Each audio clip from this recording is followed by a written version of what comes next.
எனக்கு அன்பான கர்த்தருடைய பிள்ளைகளே, இரவு நேரத்துல தூங்க முடியாம கஷ்டப்படுறீங்களா? மரண பயத்தினால, மரண கட்டுகளால, மரண போராட்டம், என் வீடுகளுக்குள்ள யாரோ நடக்கிற மாதிரி, என் கிச்சன்ல யாரோ நடக்கிற மாதிரி, என்னால இந்த போராட்டத்துல இருந்து வெளியில வர முடியல அப்படின்னு சொல்லி நீங்க கவலையோட இருக்கிறீங்களா? உங்களுக்காகத்தான் இந்த வார்த்தை. இனிமேல் நீங்க இரவு தூங்கும் பொழுது உங்க கையில பைபிள் இருந்தா நீங்க என்ன செய்யணும்? இந்த வசனங்களை விசுவாச அறிக்கையிட்டு நல்லா சத்தமா சொல்லிட்டு நீங்க தூங்குங்க. கர்த்தர் நிச்சயமா உங்களுக்கு விடுதலை கொடுப்பாரு, அவர் பாதுகாப்பு கொடுப்பாரு. அதுக்கு முன்னாடி ஒரு காரியத்தை நீங்க செய்யணும். இந்த விசுவாச வார்த்தைகள் நீங்க சொல்றதுக்கு முன்னாடி, விசுவாச வசனங்கள் சொல்றதுக்கு முன்னாடி, நீங்க யோசுவாக்கு எழுதின புஸ்தகம் 3வது அதிகாரத்துல 5வது வசனம் சொல்லுது, யோசுவா ஜனங்களை நோக்கி உங்களை பரிசுத்தம் பண்ணி கொள்ளுங்கள், நாளைக்கு கர்த்தர் உங்கள் நடுவில் அற்புதங்களை செய்வார் என்றார். முதல்ல உங்களை பரிசுத்தப்படுத்தணும். நீங்க இன்னைக்கு யூடியூப்லயே இன்ஸ்டாகிராம்லயே பார்த்து வசனம் சொல்றது அல்ல, உங்க பாவத்தை விட்டு நீங்க கர்த்தரிடத்துல மனம் திரும்பி நீங்க உண்மையும் உத்தமமாய் உங்களை பரிசுத்தப்படுத்தி இந்த வசனத்தை சொன்னாதான் இந்த வசனம் ஆவிக்குரிய யுத்தத்தை ஆரம்பிக்கும். நீங்க வாயில சொல்ல சொல்ல உங்களை சுத்தி இருக்கிற எல்லா மண்டலங்களையும் போராடுவார். கர்த்தர் தூதன் அனுப்பி அவனை சுட்டரிப்பார். நீங்க பரிசுத்தப்படுத்தணும். திரும்ப அந்த பாவத்துக்கு போக கூடாது. 2வது, சாபத்தீடான காரியம் உங்க வீட்டுக்குள்ள இருக்கக்கூடாது. நீங்க அதுக்கு உங்க கையை உடன் பிணைக்க கூடாது. நீங்க இந்த பரிசுத்தம் பண்ணாம சாபத்தீடான காரியம் அப்படின்னா கர்த்தருக்கு பிரியமில்லாத காரியத்தை உங்க வீட்டுல இருந்து எடுக்காம நீங்க இந்த வசனத்தை சொன்னா ஒரு பிரயோஜனமும் கிடையாது. அதனால முதல் ரொம்ப கவனம். இந்த வசனத்துக்கு முன்னாடி உங்களை பரிசுத்தப்படுத்திக் கொள்ளணும். அதே போல யோசுவா 7:12 சொல்றது போல பாருங்க, ஆதலால் இஸ்ரவேல் புத்திரர் தங்கள் சத்துருக்களுக்கு முன்பாக, அப்படின்னா பிசாசுகளுக்கு முன்பாக பாருங்க, நிற்க கூடாமல் தங்கள் சத்துருக்களுக்கு முதுகை காட்டினார்கள். அவர்கள் சாபத்தீடானவர்கள். நீங்கள் சாபத்தீடானதை உங்கள் நடுவிலிருந்து நிக்கிரகம் பண்ணாவிட்டால் இனி உங்களோடு இரேன். நீங்க கர்த்தருடைய பிள்ளைகளா இருந்தா தான் கர்த்தர் உங்களுக்காக யுத்தம் பண்ணுவார். நீங்க சத்துருவை திருப்பி அடிக்கணும். அந்த மரண கட்டுகள், மரண பயத்தை மேற்கொள்ளணும்னா நீங்க முதல்ல உங்களை பரிசுத்தப்படுத்தணும், உங்க வீட்டை பரிசுத்தப்படுத்தணும், உங்க உறுப்பினர்களை பரிசுத்தப்படுத்தணும். 2வது, சாபத்தீடான எல்லா காரியத்தையும் சுத்திகரிச்சுட்டு விசுவாச வசனத்தை சொல்லணும். எந்த வசனங்கள் எல்லாம் நம்ம இரவு நேரத்துல இந்த மரண பயங்கள், போராட்டங்கள் வரும் பொழுது இந்த 2 காரியத்தை செஞ்சதுக்கு அப்புறம் நீங்க சொல்லணும்னா, கொலைசீருக்கு எழுதின நிருபம் 1வது அதிகாரம் 13-14 படிக்குமா. இருளின் அதிகாரத்தில் நின்று, எப்படி சொல்லணும்னா, இருளின் அதிகாரத்தில் நின்று நம்மை விடுதலையாக்கி தமது அன்பின் குமாரனுடைய ராஜ்யத்திற்கு உட்படுத்தினவருமாய் இருக்கிற பிதாவை ஸ்தோத்திரிக்கிறோம். குமாரனாகிய அவருக்குள் அவருடைய இரத்தத்தினாலே பாவ மன்னிப்பாகிய மீட்பு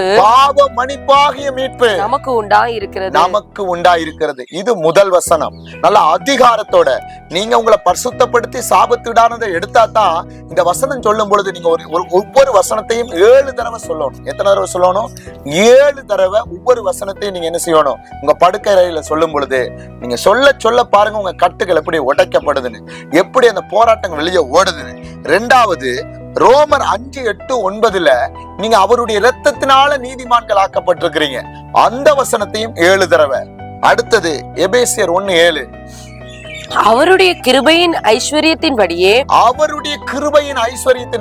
இவருடைய இரத்தத்தினாலே பாவ மன்னிப்பாகிய மீட்பு இவருக்குள் நமக்கு உண்டாயிருக்கு. இயேசுவுக்குள் நமக்கு உண்டாயிருக்கு. இத ஒரு 7 டைம். அடுத்தது எபேசியர் 2:13 முன்னே தூரமாய் இருந்த நீங்கள் இப்பொழுது கிறிஸ்து இயேசுவுக்குள் கிறிஸ்துவின் இரத்தத்தினால் சமீபமானீர்கள். இந்த சொல்ற ஒவ்வொரு வசனத்தையும் 7 டைம் சொல்லணும். சொல்ல நீங்க ஒவ்வொரு வசனமான சொல்ல முடியாது, போராட்டங்கள் இருக்கும். நீங்க வாயை திறந்து உங்களை பரிசுத்தப்படுத்தி சாபத்தீடானதெல்லாம் எடுத்து சுத்திகரிச்சு இந்த விசுவாச வசனத்தை சொல்ல உன் உள்ளான மனுஷன்ல ஒரு பலன் கிடைக்கும். உனக்கு எங்கெல்லாம் தூக்கம் வரலையோ, எந்த நரம்புகள்ல மரண பயங்கள் உன்னை பயமுறுத்துதோ, கர்த்தர் எப்படி உனக்கு உதவி செய்யறாருன்னு பாருங்க. அடுத்தது சொல்றாரு பாருங்க, அதே எபேசியர்ல 2:16 என்ன சொல்லுது பாருங்க. பகையை சிலுவையினாலே கொன்று, நல்லா கவனிங்க, பகையை சிலுவையினாலே கொன்று அதனாலே இரு திறத்தாரையும் ஒரே சரீரமாக கிறிஸ்துவும் ஒரே சரீரமாக தேவனுக்கு ஒப்புரவாக்கினார். தேவனுக்குள் ஒப்புரவாக்கினார். நீங்களும் அவரும் ஒரே சரீரமாய் ஒரே அவருடைய ரத்தத்தை நமக்குள்ள கொடுத்து நாம பிள்ளை அவர் தகப்பன் என்ற உள்ள கொண்டு வந்துட்டாரு. அசுத்தாவி உன்னை நெருங்க முடியாது. இத ஒரு 7 தடவை. அடுத்தது பாருங்க, எபிரேயர் 4வது அதிகாரம் பாருங்க 15, 16. நம்முடைய பலவீனங்களை குறித்து இப்ப நீங்க நைட்ல தூங்க முடியாம கஷ்டப்பட்டுட்டு ஒவ்வொரு நாளும் கண்ணீரோட உட்கார்ந்து இருக்கிறீங்கல்ல, உங்களுக்காக யாரு பரிதபிக்கிறான்னா உங்களுடைய தகப்பனா இயேசு கிறிஸ்து என்ன சொல்றாரு பாருங்க. பரிதபிக்க கூடாத பிரதான ஆசாரியர், பரிதபிக்க கூடாத பிரதான ஆசாரியன் நமக்கிராமல் எல்லா விதத்திலும் நம்மை போல் சோதிக்கப்பட்டு பாவம் இல்லாதவராய் இருக்கிற பிரதான ஆசாரியரே நமக்கு இருக்கிறார். ஆதலால் நாம் இரக்கத்தை பெறவும் ஏற்ற சமயத்தில் சகாயம் செய்யவும் கிருபாசன தண்டையில் வர கடவோம். அத நல்லா கவனிங்க. இத ஒரு 7 தடவை சொல்லுங்க. நான் சொல்ற வசனங்கள் எல்லாம் நீங்க பாக்குற பிள்ளைகள் இது எங்க இருந்து பாக்குறீங்களோ 7 தடவை ஒவ்வொரு வசனத்தையும் முழங்கால நின்று நீ எப்பெல்லாம் இந்த போராட்டத்துல உன்னை நெருக்குதோ நீ உன்னை பரிசுத்தப்படுத்தி அவன் ஏன் பரிசுத்தப்படுத்தணும், அப்பதான் இந்த வார்த்தை கிரியை செய்யும். இல்லாட்டி கிரியை செய்யாது. சும்மா படிச்ச மாதிரி இருக்காது. உன் சிந்தையை கட்டிடுவான், உன்னை அப்படியே தடுமாற பண்ணிடுவான். கடைசியா எபிரேயர் 9 பாருங்க 12வது வசனம். எபிரேயர் 9:12 சொல்லுது பாருங்க. வெள்ளாட்டுக்கடா இளங்காலை இவைகளுடைய இரத்தத்தினாலே அல்ல தம்முடைய சொந்த இரத்தத்தினாலே, இயேசு கிறிஸ்துவின் சொந்த இரத்தத்தினாலே ஒரே தர மகா பரிசுத்த ஸ்தலத்திலே பிரவேசித்து மகா பரிசுத்த ஸ்தலத்துக்குள்ள பிரவேசித்து அவர் நமக்கு பாவ மன்னிப்பு கொடுத்திருக்கிறார். நல்லா கவனிச்சு கொள்ளுங்க. அந்த ரத்தத்துக்கு தான் பிசாசு நடுங்கும், அந்த ரத்தத்துக்கு தான் ஏவல்கள் நடுங்கும், அந்த ரத்தத்துக்கு தான் சத்துனுடைய கட்டுகள் உடையும். அந்த இயேசு கிறிஸ்துவின் ரத்தத்தை சொன்னா எல்லா தலைமுறை சாபங்களும் உடைஞ்சு விழும். விசுவாசத்தோட சொல்லிப்பார். விசுவாசத்தோட சொல்ல ஒரு சுகத்தை பார்ப்பேன். கர்த்தர் பெரிய காரியத்தை செய்கிறவர். அதனால 7 தடவை சொல்லுங்க. நீங்க சொல்லி இதுல என்ன ரிசல்ட் வருதுன்றதை எனக்கு என்ன செய்யுங்க, கமெண்ட் செக்ஷன்லயோ இல்லாட்டி வாட்ஸ்அப்லயோ நீங்க எங்களுக்கு தெரியப்படுத்துங்க. மறந்துடக்கூடாது. நீங்க பரிசுத்தப்படணும். கர்த்தரிடத்துல திரும்பி உண்மை உத்தமமா இந்த வார்த்தைகளை சொன்னாதான் கர்த்தர் உங்களை விடுவிப்பார். ஒவ்வொரு நாளும் இதை ட்ரை பண்ணுங்க. இன்னும் உங்களுக்கு அடுத்தடுத்த கட்டத்துக்கு கர்த்தருடைய வார்த்தைகளை நாங்க இதை ஷேர் பண்ணுவோம். நீங்க தொடர்ந்து வாங்க.